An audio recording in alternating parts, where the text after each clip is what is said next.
So now 404 errors aren't the end of the world. The idea behind them is that if we go and we ask the server for something and the server doesn't have it, it will return a 404 error. It won't necessarily break our website, but it is a call to the server where it's not getting something that it's looking for, and the process ends up being slower than pointing to the file directly. So whenever it's possible to reduce the number of 404 errors on your page, you should take advantage of that. So here, if we were going to stick with Retina.js, wherever possible, we'd want to add this data at 2x to reduce the possibility of calling to the server and not finding a file that it's looking for.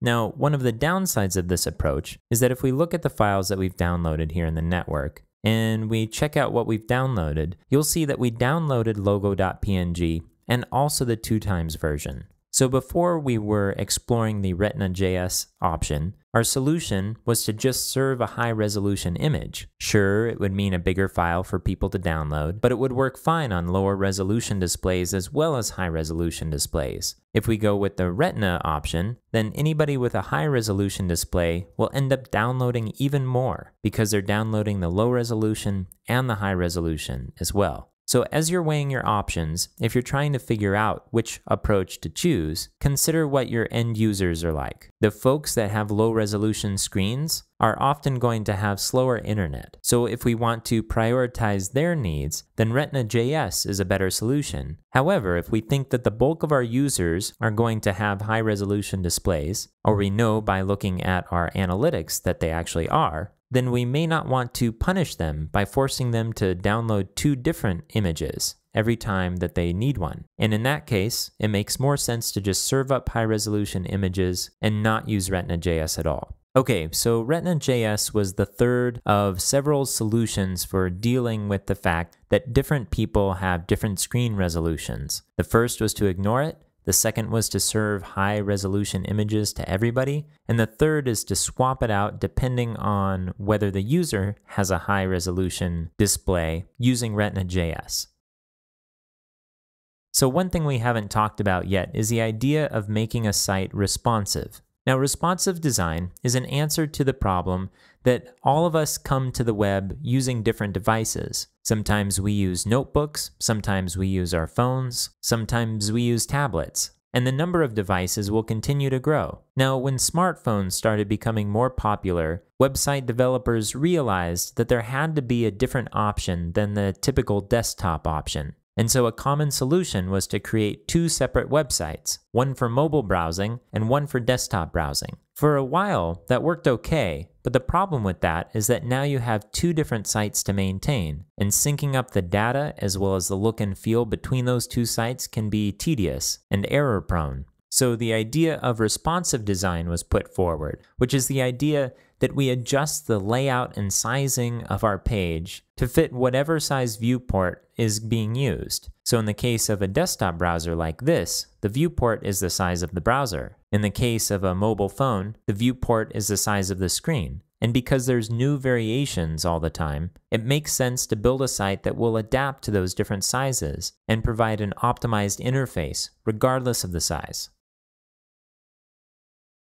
So the reason we bring up this idea of responsive design is that what it implies about images is that images aren't always going to be the same size. So let's jump back to our design and take a look at it for a moment. So this design is suggestive of a desktop. It's 1,200 pixels wide, which, if we're using pixels as a unit of measurement rather than the actual number of pixels on the page, is about the size of a small laptop screen. So that's what we've been designing for, at least keeping in our minds. We're building a website for a desktop or laptop screen. Now let's say that our site gets a lot smaller. So I'm going to draw these toolbars over, and now we're looking at a screen that's about 500 pixels wide, and it's taller than it is long. Now simply by being a user of the web, you probably have this intuitive sense that things should change on the screen based on this change in size. This logo, for example, which was just the right size when it was being used in a laptop type screen, now feels like it should maybe span the width of the screen and be a little bit bigger. This navigation is kind of naturally centered here, which feels right for a mobile style design.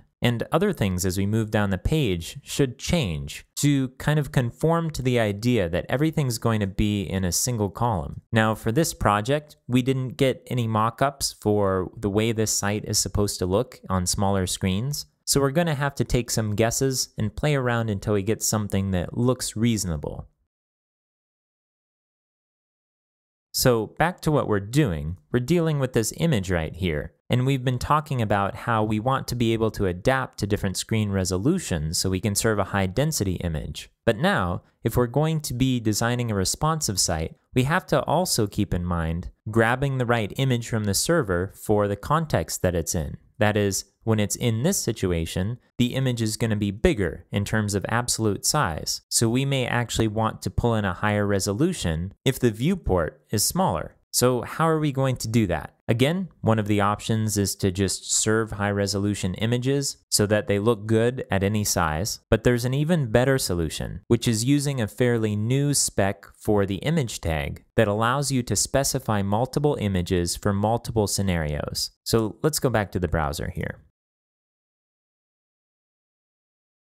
So now, the reason why the browser can't automatically detect the size of the image and the resolution of the screen and then fetch the image is because the browser will go start grabbing images before it's downloaded all of the data that it needs to know exactly what the size of the image and resolution of the image is going to be. That might seem like kind of a pain in the butt right now, but it actually speeds up the process of loading the site. And there's not much we can do about that. So what would be nice is if we could tell the server two things. One, if we could tell it the resolution of the images on the server without it having to go out and fetch that image. And it would also be nice if we could tell it how big the image is going to be on the screen. Now normally this is something that it's not going to know before it goes and fetches an image. And as we just talked about, that size can vary depending on the size of the viewport. So there's a lot of variables coming into play. Okay, so if this isn't quite anchoring in your head, it's not your fault. This is kind of a complicated little piece. But once you see the solution and try it out a couple of times, it will become second nature. So there are some different solutions to tackle this problem. And if we were going to summarize the problem, it's how do we fetch the right resolution image for the right combination of browser size or viewport size and screen resolution? And the solution that we're going to use involves two attributes in the image tag that are fairly new and in general aren't widely supported across all browsers, but they will be eventually, and until that time, we can use a JavaScript polyfill. And if you haven't heard of polyfills, we cover that a little bit earlier in this series. So to test this out, what we'll do first is create multiple versions of our image at different resolutions. Right now we have two different versions. We have the default and then the 2x, but let's get a couple other slightly bigger versions too. So I'll jump to Photoshop, and here I have the file that we were working with that is our image in a vector format, so it's easily scalable. I'm going to merge all the layers, copy this and create a new file, and I'm going to change the size here.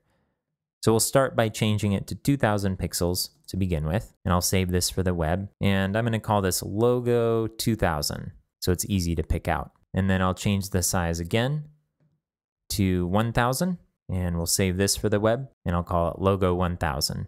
Okay, now I'll go back to the browser, and I'm going to scroll down to the bottom and remove the Retina.js for now. Ultimately, we're not going to use this solution because the one we're about to tackle is so much better. And I'm going to remove our images, and I'm going to add a new one. So we'll start with image, and then let's set the source to a good default image. So I'm going to set the source to images logo.png. So this is the lowest resolution, and this is going to serve as a fallback just in case the browser doesn't support the other attributes we're about to add. And then we're going to add an attribute called sourceSet, src.set. And what we'll do in sourceSet is list out every version of our image. So right now we have 4 of them. So the order doesn't matter, but I'm going to start at the top and work my way down. So we'll do the URL for the first one. So images logo.png, and then we're going to give it the width of the image. So I'll do a quick look at this one to get the dimensions. So it's 208 pixels wide. And so we'll type 208 and then W for width. We'll do a comma to separate the different versions. And then we'll add the next one, images/logo at 2 x.png, and this should be double it, but we'll double check just to make sure. So this one is 415 pixels. So we'll do a space and then 415. Okay, and then we'll add the logo 1000 and logo 2000, and we know how wide those are. And if we wanted to, we could actually end the tag, save it, and go back to the browser and refresh. And the browser would take this information and it would calculate the size of the viewport plus the pixel density of the screen and figure out which image it's supposed to go and fetch. So if we looked at our network to see which version it downloaded, it was logo 1000. Now if we modified the viewport a bit, let's say we made it bigger, you'd see that the image changes. Now it looks like we didn't put the right URL in, so let's go take a look at what happened there. We forgot the .png. I'll save that and refresh the browser, and you can see now if our screen is this big, that we're going to be loading the logo 2000. If we change the browser size and refresh again, you can see that now we're loading the logo 1000. So hopefully you're getting the sense, after having looked at Retina.js type solutions, that this is pretty much ideal. What this means is that the browser will only fetch the image that's suitable to both the size of the image and the resolution of the screen. So we don't end up with a situation like Retina.js where we end up downloading 2 images. So far, this is pretty awesome. So what we're doing essentially here is just giving the browser some information about the actual size of the images. This is information that it can't know until it goes and fetches the image unless we tell it explicitly. And this is the way that we can do that. So again, the browser defaults to assuming that the image is going to be the full width of the viewport or browser. So let me zoom out here so we can get the right size. Okay, so for demonstration purposes, let's say that we want to figure out a way so that if the browser is 500 pixels or smaller, the image will stretch all the way across the screen, whatever size it is. But if it gets any bigger than that, then we'll make it a fixed width in the corner of, say, 300 pixels. So how do we do that? Well, in order to accomplish this, we have to use something called a media query. And media queries is something that we'll use extensively as we're laying out our site and preparing for a responsive design. The idea of a media query just says that we're going to use certain CSS properties only if our media or our browser has certain qualities. So we can say that for our logo, if the browser is 500 pixels or below, we should set a width of 100%. But then if it's any bigger than that, we'll set a width of 300 pixels. So let's pull up a reference for media queries really quick. So let's do a search media queries. And we'll pull up the W3 schools just as a quick example. So here's an example of how to use a media query in CSS directly. You start with the @media keyword, and then you add a set of conditions. In this case, the first condition is that this is a screen. This comes into play because CSS can be used for printers and other kinds of devices that actually aren't screens. And the browser is 300 pixels wide or smaller. That is, it has a max width of 300 pixels. And then if this resulted in true, that is, the browser was smaller than 300 pixels, then this CSS would kick in. Otherwise, it wouldn't. Now here in our image, we're not going to use any CSS properties, but we will use the same syntax for media queries.